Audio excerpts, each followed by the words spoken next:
What's up, everybody? Gibson's Lawn Service checking back in. Look, check this out. I was thinking about something, right?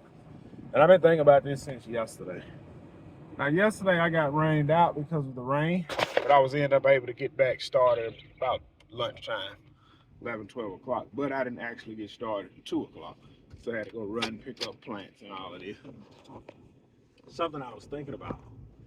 When you're in business, you have to be ruthless in order to win. There ain't no way around that. And here's what I mean when I say you have to be ruthless in order to win. You can't take crap from no client. You can't be your client's friend. And you don't have to be mean, but you have to be firm. And here's what I mean. When you go give a price on the job.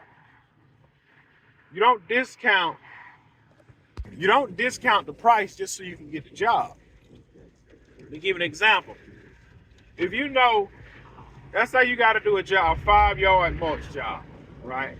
And you know, man, if I charge them, we just use a hypothetical number, man. If I charge them $2,000, let's say I charge them $1,000, mulch gonna cost me $800. So everything said and done, I profit $700. You know, you're gonna profit $700 on a 5-yard mulch job, which is gonna take you 5 hours, right? And the client say, man, Gibson, man, you've been cutting our yard all year. We pay on time. Can you take a little bit off the top? You be like, well, I'll take another $200 off the top. Now, you just cut into your profit, $200. And the client have the money. They just want a better deal. But when they go buy their jewelry, when they go buy their woman at 10-year wedding ring, they don't go in there and ask for a deal. They go in there and spend thousands. So you shouldn't discount your services at a cheap price. Another thing I want to talk about is employees. When you start hiring guys, you have to be straight up cold with your employees. You can't be their friends. If you start work at 7 o'clock and that guy can't be on time, you tell him, man, try it again tomorrow. If you ain't on time tomorrow, don't worry about coming back. Damn, bro, you don't think that's kind of cold? I'm going to tell you what happened when you don't do that, because I've done it. I've not done it. Tell a guy you starting at 7, he get there at 7:20. He get there at 7:20 the first day, he get there at 7:30 the next day. All of the guys I had working with me over time, nobody ever had a vehicle. Nobody, never had a vehicle. So when that person don't have a vehicle, you at the mercy of someone else. So whenever they can bring them, and then when they come in to pick them up. So now, you know this guy gonna be 20 minutes late every day because they only come to this side of town at this time, right? And people will get comfortable. You got to keep your foot on their neck. And that sounds harsh, but that's reality. If you don't keep your foot on their neck, they think they're gonna take it easy. Now, I'm gonna give you another example. I had this one guy working with me.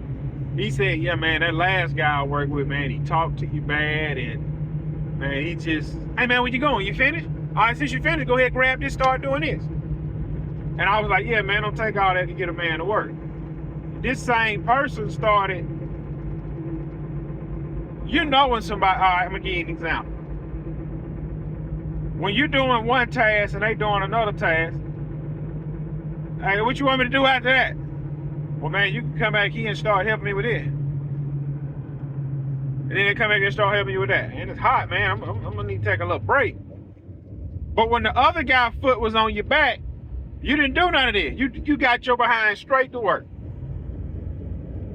So, and then you try, man, I want to make it a good work environment, man. I'm going to fill the cooler up with snacks and Powerade. And that's all they're going to do is eat your snacks and drink your Powerade up. They ain't going to drink no water. How I know? Because I done. How I know? I'm going to tell you what broke all that up. I had a guy in the truck. I go buy cases of Powerade because I know how I drink. So we out working. I put 8 Powerades in the cooler. This guy drinks 6. Within a 10-hour shift, he drinks 6. I said, I'm going to stop this. I ain't going to put no more Powerades in the cooler. Straight water. I'm not trying to make the working environment a vacation. Done with that. I'm done with that, man. Hey, Kip, you got any work? I ain't even answer the phone. Hey, man, hey, bro, you got any work? I ain't answer the phone. Flip that. Because an employee or a part-time help, whatever the flip you want to call them, they'll suck you dry and then going over to the next place and suck them dry.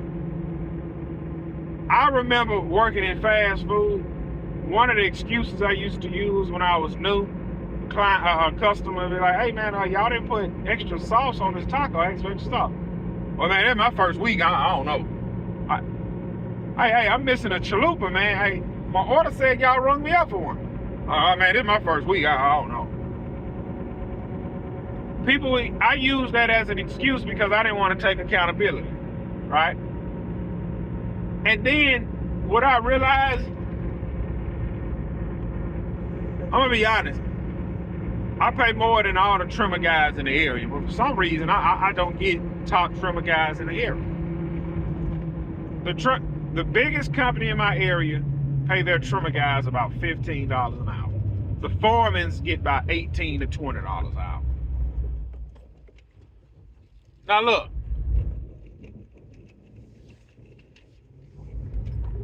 every guy I've had working with me, after about 1:30, 2 o'clock, they tapping out after they done drunk 5-6 Powerades.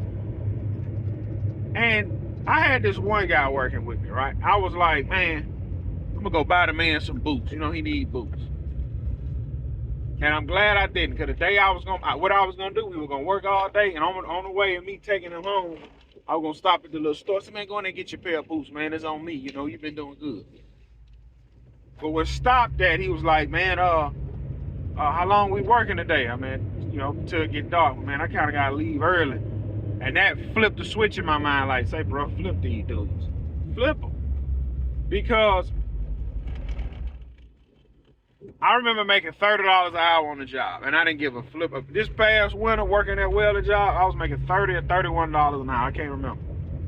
And I didn't give a flip about that job. Flip that job. So I started thinking, like, bro, I don't pay $30 an hour, so I shouldn't be. I shouldn't be so gung ho on how I'm doing stuff. You know what I'm saying? I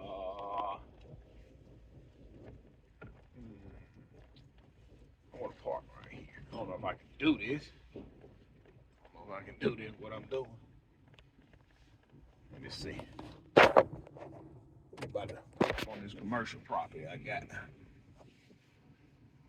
So I started realizing, like, man, bruh, flip people. Just give a man a price on what it takes to get something done, and just go from there. Because if you paying this amount of money, this much money an hour, just pay that amount of money an hour and flip it. And flip it. Because people will try and screw you over. That's just what I've learned. People will try and screw you over. But look, I